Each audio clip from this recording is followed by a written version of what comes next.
നമസ്കാരം. Iran Israel യുദ്ധം തുടങ്ങിയിട്ട് ഇന്നേക്ക് 14-ാം ദിവസം.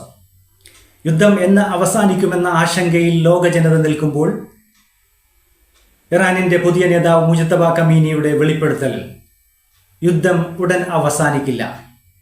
നമുക്കറിയാം, അമേരിക്ക ഇസ്രായേൽ ചേരികളിലെ ചില രാജ്യങ്ങൾ പിൻവാതിലിലൂടെ ഇറാനെ സമീപിക്കുകയും അനുനയിപ്പിക്കുകയും യുദ്ധം നിർത്തൽ ചെയ്യുന്നതിന് വേണ്ടിയുള്ള തന്ത്രങ്ങൾ തുടർന്നുകൊണ്ടിരിക്കുമ്പോൾ ഇറാൻ അവരുടെ നിലപാടിൽ തന്നെ ഉറച്ചു നിൽക്കുകയാണ്.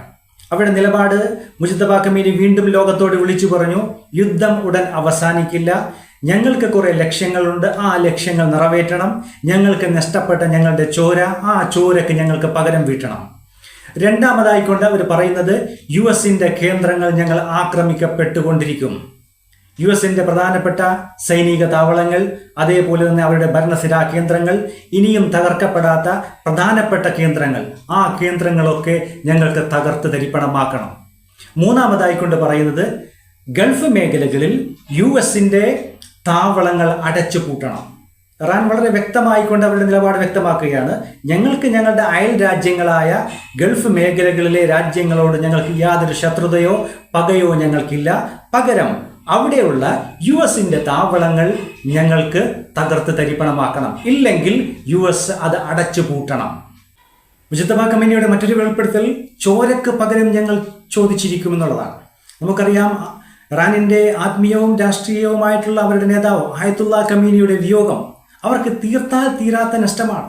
അദ്ദേഹത്തിൻ്റെ ചോരയ്ക്ക് ഞങ്ങൾ പകരം ചോദിച്ചിരിക്കുമെന്നുള്ളതാണ്. അതേപോലെ തന്നെ അവിടുത്തെ ഒരു സ്കൂൾ, ഇറാനിലെ ഒരു സ്കൂൾ തകർന്നു, നിരപരാധികളായ പിഞ്ചു കുഞ്ഞുങ്ങളുടെ ജീവൻ പൊലിഞ്ഞു. ആ പിഞ്ചു കുഞ്ഞുങ്ങളുടെ ജീവനും ഞങ്ങൾ പകരം ചോദിച്ചിരിക്കുമെന്ന് ഇറാൻ ആണയിട്ട് വ്യക്തമാക്കിക്കൊണ്ടിരിക്കുകയാണ്.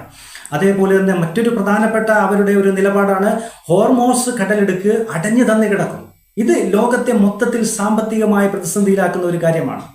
നമുക്കറിയാം, ഹോർമോസ് കടലിടുക്കിലൂടെയാണ് പ്രധാനപ്പെട്ട ഗ്യാസ്, പെട്രോളിയം പോലെയുള്ള ഉൽപ്പന്നങ്ങളുടെ വാണിജ്യം നടക്കുന്നത്. അത് അടഞ്ഞു കിടന്നാൽ ലോകത്തിൽ മൊത്തം ഇന്ധനക്ഷാമം നേരിടും എന്നുള്ളതാണ്. അത് നമ്മുടെ ഇന്ത്യയിലടക്കം നേരിട്ടുകൊണ്ടിരിക്കുകയാണ്. വിവിധ ഗ്യാസ് ഏജൻസികൾ അവരുടെ നിലപാട് വ്യക്തമാക്കിക്കൊണ്ടിരിക്കുകയാണ്. അവർ പറയുന്നത് ഇന്ധനത്തിന് വല്ലാത്ത ക്ഷാമമാണ്, അതുകൊണ്ട് ഉപഭോക്താക്കൾ അവരുടെ ഉപയോഗം കുറക്കണമെന്നുള്ളതാണ്.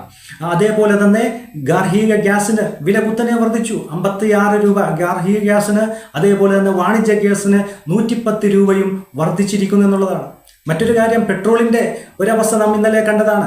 ചെന്നൈയിൽ ഒരു പെട്രോൾ പമ്പിൽ ഒരു വമ്പൻ ക്യൂ, കാറുകളുടെ നിര തന്നെ നിരത്തിയിട്ടിരിക്കുകയാണ് പെട്രോൾ അടിക്കുന്നതിന് വേണ്ടി. അത്തരത്തിൽ ഇത്തരത്തിലുള്ള പെട്രോൾ, ഗ്യാസ് ഉൽപ്പന്നങ്ങൾ വല്ലാത്ത ഒരു ക്ഷാമം തന്നെയാണ് ഈ ഹോർമോസ് കടലിടുക്ക് അടച്ചിട്ടത് കൊണ്ട് നമ്മൾ നേരിട്ടുകൊണ്ടിരിക്കുന്നത്. ഇത്തരത്തിലുള്ള മുജ്തബ കമീനിയുടെ വെളിപ്പെടുത്തലിൽ നിന്ന് നമുക്ക് മനസ്സിലാക്കാൻ പറ്റുന്നത്, അടുത്ത കാലത്തൊന്നും യുദ്ധം അവസാനിപ്പിക്കാനുള്ള സാഹചര്യം ഇല്ല എന്നുള്ളതാണ്. ഇസ്രായേലിൻ്റെയും അതേപോലെ തന്നെ അമേരിക്കയുടെയും അധംപതനം കണ്ടിട്ട് ഇറാൻ യുദ്ധക്കളം വിടൂ എന്നുള്ള ഒരു നിലപാട് തന്നെയാണ് നമുക്കിതിൽ നിന്നൊക്കെ വായിച്ചെടുക്കാൻ പറ്റുന്നത്. ഇനി എങ്ങാനും യുദ്ധം അവസാനിപ്പിക്കേണ്ടി വന്നാൽ അവർ 3 ഡിമാൻഡുകൾ ഉയർത്തിക്കാട്ടുന്നു. ഇറാൻ ലോകത്തിന് മുമ്പിൽ 3 ഡിമാൻഡുകൾ ഉയർത്തിക്കാട്ടുന്നു.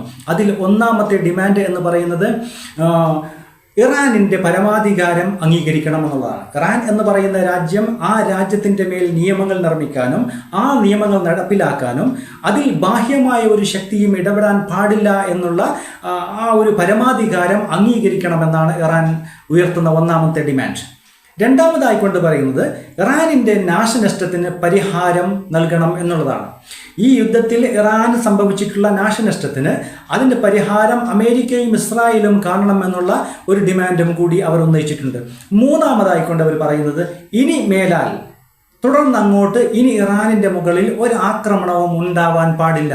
ഈ 3 ഡിമാൻഡുകളും അംഗീകരിക്കുകയാണെങ്കിൽ ഞങ്ങൾ ഈ യുദ്ധം അവസാനിപ്പിക്കാൻ തയ്യാറാണ് എന്നുള്ള ഒരു നിലപാടിലാണ് ഇറാൻ ഇപ്പോൾ നിൽക്കുന്നത്. ഇനി എല്ലാം നമുക്ക് കാത്തിരുന്ന് കാണാം.